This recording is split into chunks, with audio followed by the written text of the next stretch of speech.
Hello, my name is Dr. Carl Candlepot, and this is the orientation film for the Lost series of videos here on this channel. The channel was originally designed as a resource where Lost fans could come to understand the unique mysteries and ideas emanating from the 6 seasons of the show.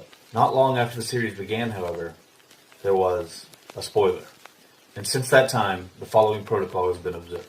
At the start of every video, a spoiler warning must be issued. Utmost importance. But once the warning is shown, if you have not seen through the indicated episode, you exit the channel in a timely fashion.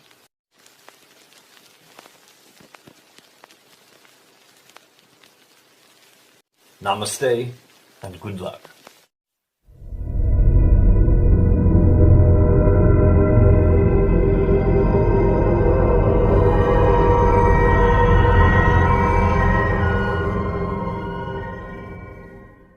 Today's video is going to be a shorter one. As I've discussed in my most recent follow-up videos, May has been a hectic month for me, so I needed to make this month's topic a shorter one. But now that I won't be doing the follow-up videos until September, and now that I am wrapping up my Saw project, I'm looking forward to getting back into my more in-depth Getting Lost videos starting next month. But as for what today's topic is about, I decided I wanted to tackle something along the same lines as the Charlie video that I did. If you've seen that video, then you know what I was trying to address in that entry was how many people felt that Charlie's death was unnecessary because he could have just ran out that door and closed it from the outside.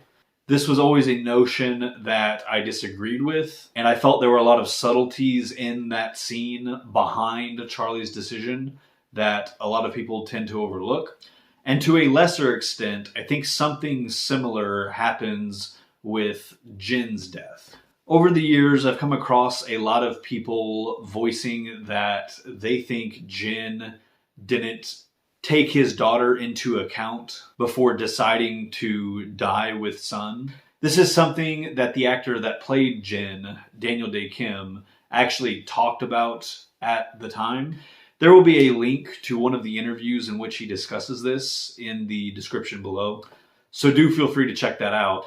But for the purposes of what actually happens in the context of the story, I wanted to do a video that went over that sequence and show that, much like Charlie, there was a lot more going on behind what Jin decides to do, and that by failing to appreciate that complexity, I feel we fail to appreciate how moving Jin's ultimate decision was. If you happen to enjoy this video and would like to support the channel, you can become a Patreon donor for as little as $1. Or you can support it for free by simply liking, subscribing, and or sharing this video. If you know other Lost fans that might enjoy this channel, please do share it with them. And as always, if you have any thoughts about this video, be it questions or alternate perspectives, or if you have a suggestion for a topic you'd like to see a video on, please do comment those things below. But for now, let's get lost.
For many viewers, the death of Sun and Jin in the Season 6 episode The Candidate served as a moving and fitting end to the characters' journeys.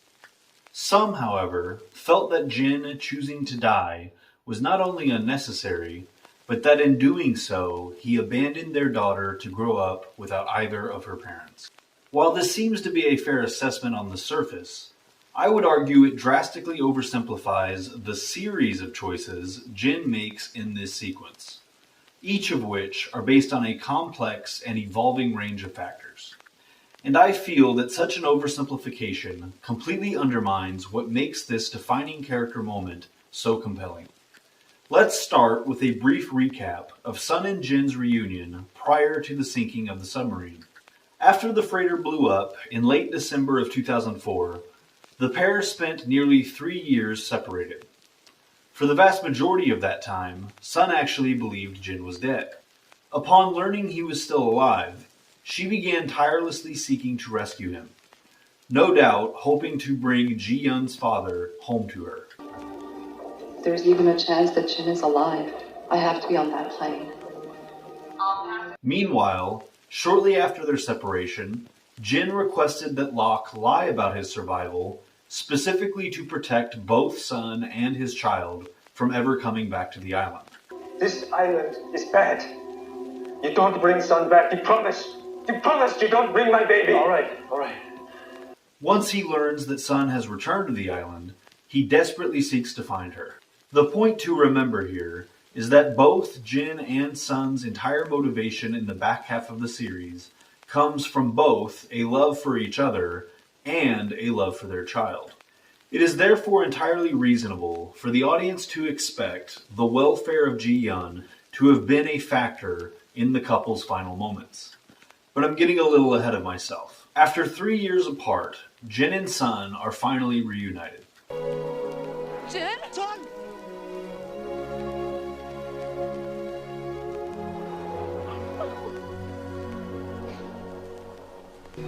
We'll never be apart again. I promise you.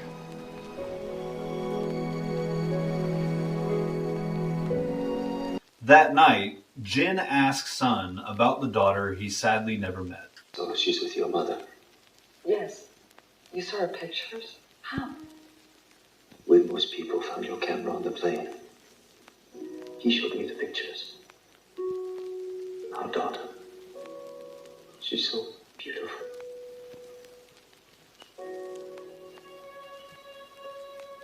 Then, all hell breaks loose, and before they know it, they are trapped on a submarine with a literal ticking time bomb. Any idea how that thing works? Can we turn it off? This watch is jury-rigged to the battery. The battery detonates the explosives. How much time till we're up, Frank? At least 5 minutes. We ain't got 5 minutes. What's it gonna be, Saeed?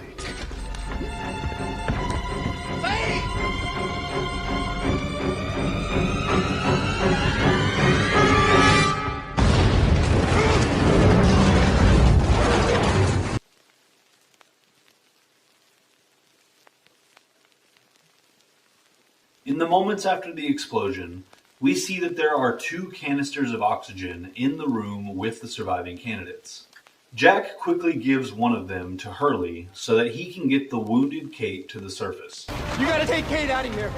What about everybody else? I'll take care of them. I have to go after Saeed. There is no Saeed. Listen to me. Take this tank and buddy breathe and swim out where the blast hole is, okay? Hurley, you can do this, okay? Okay, go! Jack then goes to help Sawyer and Jen, who are struggling to unpin Sun. On 3. 1, 2.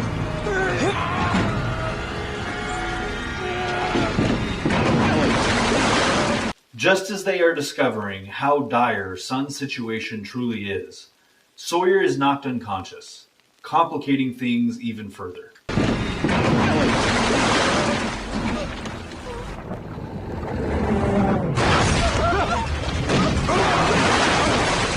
Sawyer!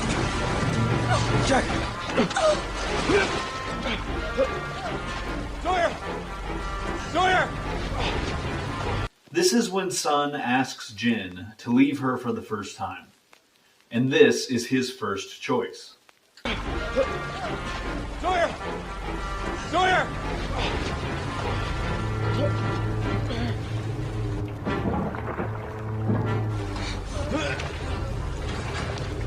Jin, go! Does he leave his wife behind to die? Or does he use the minutes left before the room is completely flooded to attempt to free her?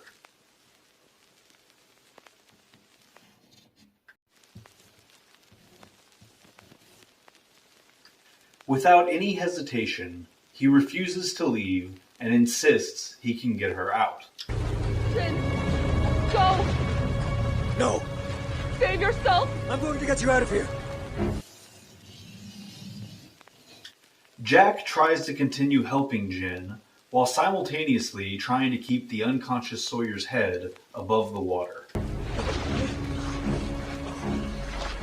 He is clearly unable to do both things at once, so now Jin has another choice. He can tell Jack to save Sawyer, or he can ask Jack to let go of him so that he can help free Sun, knowing that this second option will almost certainly result in the unconscious Sawyer drowning. Can unconscious people hold their breath? No.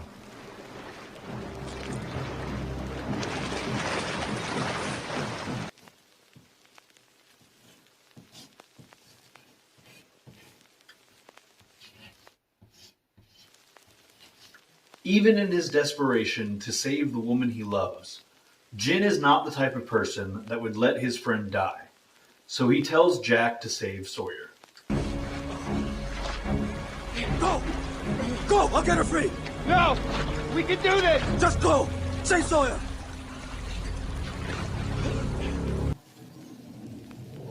Jack then offers the remaining canister of oxygen to Jin. Jin! Take this, I can get him out without it. Jack's rough plan here is probably to get to the surface where he can then use CPR to resuscitate the drowning Sawyer. But Jin knows the effort of dragging Sawyer, combined with the increasing depth of the sinking sub, means Jack would almost certainly lose consciousness before reaching the surface, at which point he and Sawyer would then drown. Take this, I can get him out without it. No! You can't, Jack. So Jin makes his third decision, which is quite similar to his second.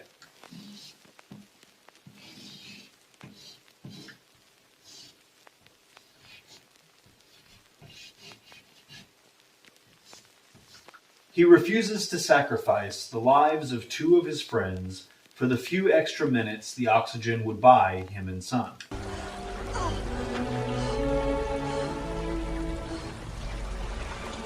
Just go! Go.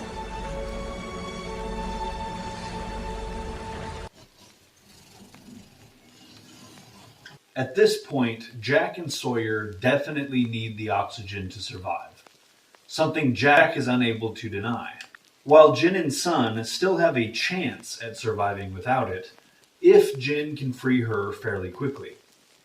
So even under this incredible pressure, Jin makes what I feel is absolutely the rational and morally right decision. After another minute or so of effort, Sun asks Jin to leave her once again.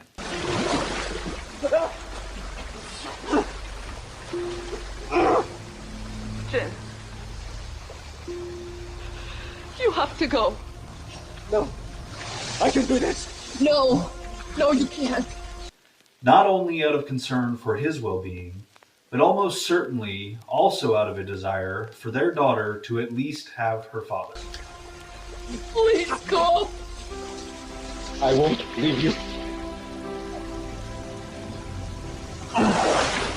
But Jin refuses to give up, similarly motivated not only by his love for Sun, but also the need to save the mother of his child. After one more attempt, Sun asks one last time for Jin to go.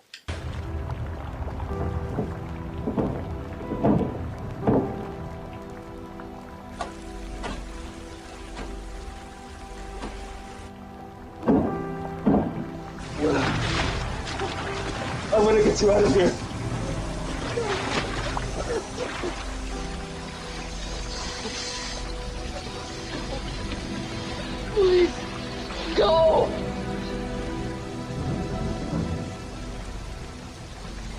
And this is when we reach Jin's final, most difficult decision.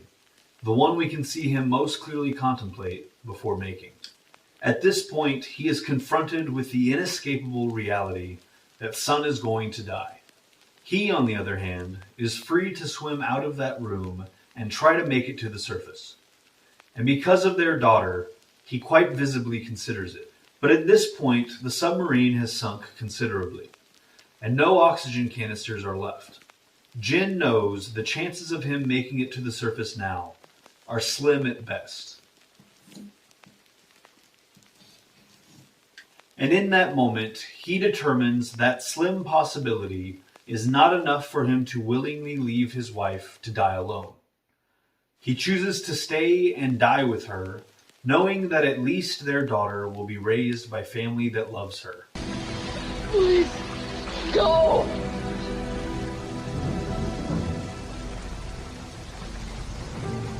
당신하고 같이 있을게. 다시는 떠나지 않을 거야.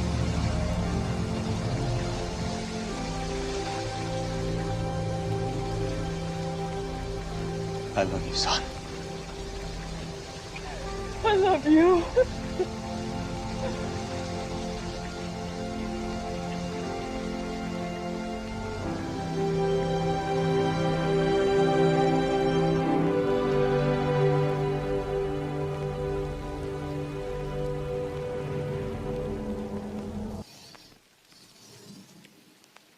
In summation, Jin's decision to die with his wife was not a simple decision between staying and dying or leaving and surviving.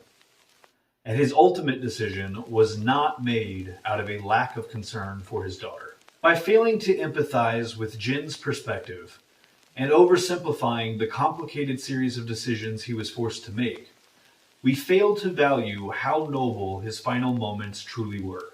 He died a devoted husband, a selfless friend, and a true hero.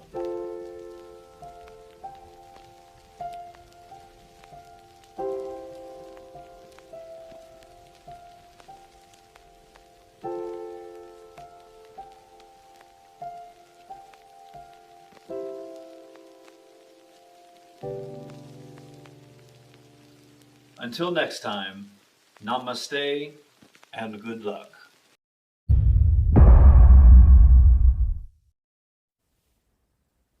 Oh, hello there. If you're like me, you can't get enough of Lost. So if you'd like to be notified when more videos like this one arrive, just click right up here to subscribe. In the meantime, if you'd like to check out other videos like this one, just click right up here. Or, if you'd like to check out a fun talk show filmed in an abandoned Dharma broadcast station, just click right over here. And as always, remember that this channel is like the island. It wants you to come back.